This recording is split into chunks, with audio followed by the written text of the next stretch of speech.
The Nigerian Association of Liquefied Petroleum Gas Marketers, NAPGAM, says the price of refilling a 12.5 kg cylinder of liquefied petroleum gas (LPG), also known as cooking gas, has increased to 25,000 naira this week from 17,500 naira the previous week.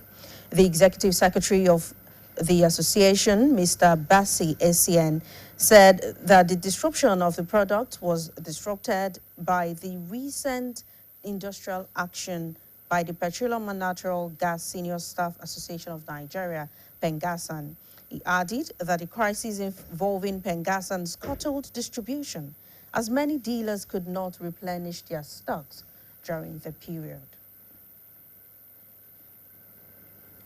The Lagos State Police Command has confirmed the death of one person and the arrest of 5 suspects after a clash between cult groups in the Onireke and Isashi communities of Badagry, Lagos State. The command's spokesperson, SP Abimbola Adebisi, disclosed in a statement the severity of what is being experienced in Zamfara State. This was stated by an associate professor of security and strategic studies, Dr. Sholai Shola, while featuring on BCOS Current Affairs Breakfast program, AM 120. Our reporter, Fidora Folagboye, who monitored the program, files in the details. Are reeling from a surge in bandit attacks, resulting in loss of lives, displacement, and widespread fear. Recent incidents include the killing of 12 vigilantes and a traditional ruler in Okeode and abductions in Shagbe village, sparking concerns on security effectiveness and government response strategies.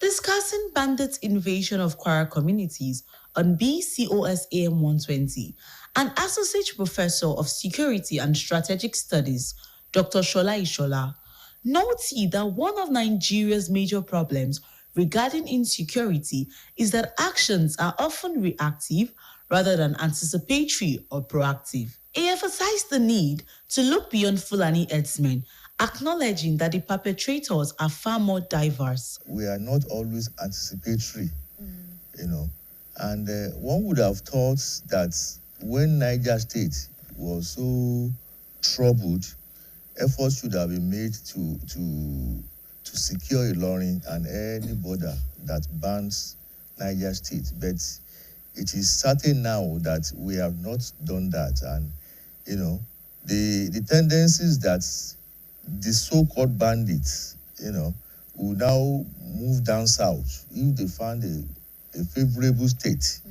in those locations. And I think that's what we are witnessing. Dr. Ishola posited that the attacks in Kwara State might be linked to the region's mineral resources, suggesting that certain communities are targeted to displace residents, thereby creating an opportunity for external exploitation. He stressed that the foreigners likely have local accomplices, with influential individuals benefiting from the incident, requiring thorough investigation. Exploration for lithium is taking place in the Middle Belt, in Nasarawa, even in Kwara, Kogi, and the rest of them. That is where I'm coming. You see, the report we have been reading in the recent times points to the facts that communities who are invaded by armed group and decided shooting up, targeting sometimes some people, houses, and the rest. And then they drove people out of communities and villages and ensured that people entered into the bush and then occupied their spaces and then make sure that they don't come back. Some of them who had the courage of coming back after a few days suddenly found people exploring for minerals on their farms. Dr. Ishola therefore urged the public to play an active role in tackling insecurity, stressing that stakeholders must move beyond mere statements and take concrete actions to address the issue. Fidora Afalagwe, BCOS News. It is not enough to continue to blame teachers for the inferior quality of graduates being turned out from Nigeria's educational institution. There should be holistic evaluation of the education system, thereby making every stakeholder in the sector responsible. The coordinator of Prime Educators Initiative, Mrs. Taiwo Alalade, made this statement while discussing teachers and challenges of education on the BCOS Current Affairs Breakfast program AM 120. Fidora Afolagoye once again files in the details. As Nigeria joins in the celebration of the Teachers' Day, it is not out of place to re-evaluate the teaching profession. Though noble and vital, it faces significant challenges that have been manifesting in the quality of product from the educational institutions. Inadequate resources, poor infrastructure, and low teacher morale persist, hindering educators' ability to provide quality education and impacting the nation's development and the future of its youth. During a discussion on the challenges of education on BCOS AM 120, coordinator of Prime Educators, Mrs. Taiwo Alalade, pointed out that the teaching profession is facing a crisis not due to a lack of qualified teachers, but because of inadequate compensation, resulting in many educators abandoning their careers. She stressed that teachers want to excel, but poor salaries are a disincentive, warranting fair compensation for the profession. A public school teacher starting from level 8 doesn't end up to 80,000. We have a lot to cope with. But actually, you won't have a doctor being employed and being paid 80,000 at the start. I don't know why teachers are underpaid. We always say they are underpaid. Teachers should be rated more. Mrs. Alalade also stated that teachers often face disrespect from parents who belittle them, speak condescendingly, and view take-home assignments as an imposition of duty.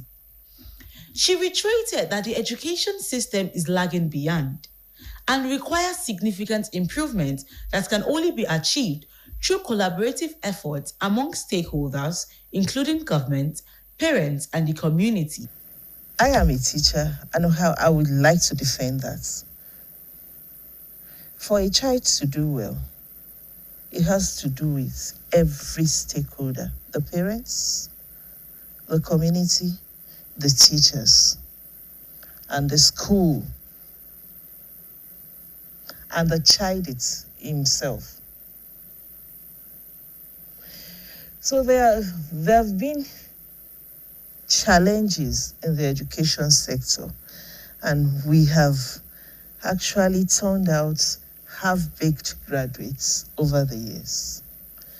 But out of that, we still have some of them that are doing well.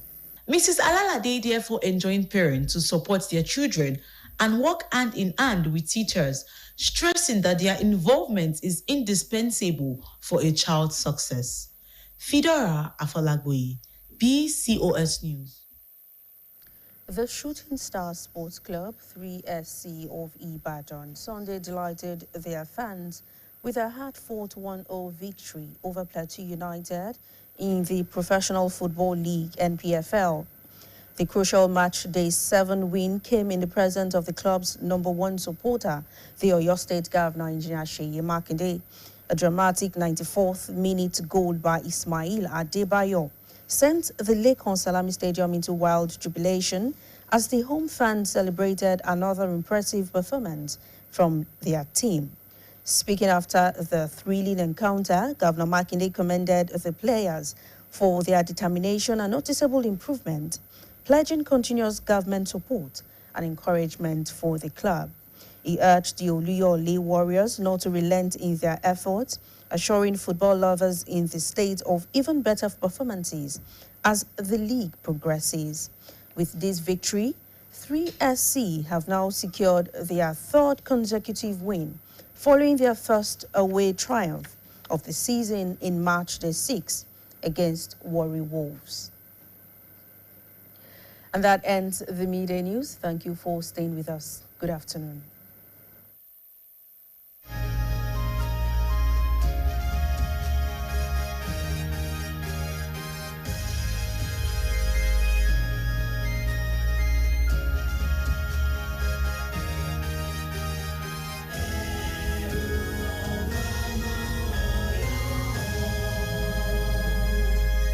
unbeatable. That's the BCOS for you. Yeah, BCOS TV. Oluyole 98.5 FM Ibadan. Agility 92.1 FM Ogbomoso. Okeogun 96.3 FM Alaga. For inquiries and patronage, please call. That's the BCOS customer care line for you. Do call BCOS, a media giant in a class of its own. Iṣẹ́ àgbẹ̀ níṣẹ́ ilé wa. Join Oyo State government in its determined efforts to promote agricultural revolution. Support the government to guarantee food sufficiency, job creation, improved revenue generation, economic diversification, and industrial growth through the agricultural value chain. Let's go back to the land. Cultivate the land, plant food crops, fruits and vegetables, engage in livestock farming, embrace the agricultural value chain through agro-business practices. Let's help ourselves to guarantee food security, arrest inflation, and reduce cost of living. Together, it is possible. Powered by BCOS. Iṣẹ́ àgbẹ̀ níṣẹ́ ilé wa.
Ẹ káàsán, mo kí wa káàbọ̀ sórí ìròyìn ọjọ́ kan rí wa fún ti ọ̀sán òní. Olúwaṣeun Akínọ̀sùn ni oníròyìn yìí. Iye owó afẹ́fẹ́ ìdáná gáàsì kìlógíráàmù 12.5 ti gbẹnu sókè sí náírà lọ́sẹ̀ yìí, èyí tó fi kúrò ní $17.5 náírà tí wọ́n ń tà tẹ́lẹ̀ lọ́sẹ̀ tó kọjá. Akọ̀wé ẹgbẹ́ àwọn tó ń ta afẹ́fẹ́ ìdáná gáàsì nílẹ̀ yìí, ọ̀gbẹ́ni BCOS ṣe àlàyé pé akùdé wa pínpín èròjà náà káàkiri nítorí ìyanṣẹ́lódì tí ẹgbẹ́ Pengasa ń gùnlé lọ́sẹ̀ tó kọjá. Ó fi kún wípé ìyanṣẹ́lódì tí ẹgbẹ́ Pengasa ń ṣe yìí ni kò jẹ́ kí àwọn orílẹ̀-èdè tó ń tà ráyè ra òmíràn padà ní àsìkò náà. Iléeṣẹ́ ọlọ́pàá ní ìpínlẹ̀ Èkó ti fìdí ẹ̀ múlẹ̀ wípé ẹnìkan ṣoṣo ló pàdánù ẹ̀mí rẹ̀ nígbà tí ọwọ́ tẹ afurasí 5 mìíràn nínú ìkọlù tó wáyé láàrin àwọn ikọ̀ ọmọ ẹlẹ́gbẹ́ òkùnkùn ní Onírèké àti Ìṣàṣì ní Badagry ní ìpínlẹ̀ Èkó. Agbẹnusọ fún iléeṣẹ́ ọlọ́pàá náà SP Abímbọ́lá Adébísí jẹ́ kó di mímọ̀ wípé ọwọ́ tẹ àwọn afurasí náà nínú ìwọ́de tí wọ́n ṣe láti pa iná rúkèrúdò náà àti láti dá àlàáfíà padà sí agbègbè yìí. Ó fi kún ọ̀rọ̀ rẹ̀ wípé ní kíá ni àwọn ti fi ikọ̀ ọ̀tẹlẹ̀múyẹ́ ṣọwọ́ sí ibi ìṣẹ̀lẹ̀ náà níbi tí wọ́n ti dóòlà èèyàn 3 tí wọ́n fi ara ṣèṣe tí wọ́n sì gbé wọn dìgbàdìgbà lọ sílé ìwòsàn fún ìtọ́jú tó péye. Ìpèníjà ètò ààbò tó ń bá ìpínlẹ̀ Kwara fínra kò mọ ní ẹkùn náà nìkan, pẹ̀lú bó ṣe jẹ́ wípé bẹ́ẹ̀ náà lọ̀rọ̀ rí ní ìpínlẹ̀ Zamfara. Ìdí nìyí tó fi yẹ ká gbé ìgbésẹ̀ tó yẹ láti dènà ìṣẹ̀lẹ̀ yìí kó tó burú jù báyìí lọ. Ọ̀mọ̀wé kan lẹ́ka tí wọ́n ti ń kọ́ nípa ìfẹsẹ̀múlẹ̀ ètò ààbò nílé ẹ̀kọ́ gíga fásitì Ìbàdàn, ọ̀mọ̀wé Ṣọlá Ìṣọ̀lá ló sọ̀rọ̀ yìí lásìkò tó ń kópa lórí ètò móhùnmáwòrán iléeṣẹ́ wa tá a pè ní M120. Akọ̀ròyìn wa Fìdórà Fọlágbóyè tó ṣe àkójọpọ̀ ìròyìn nípa bí ètò náà ṣe lọ, àlàyé ìròyìn rẹ̀ tó kù nìyí, ẹ bá mi ká lọ.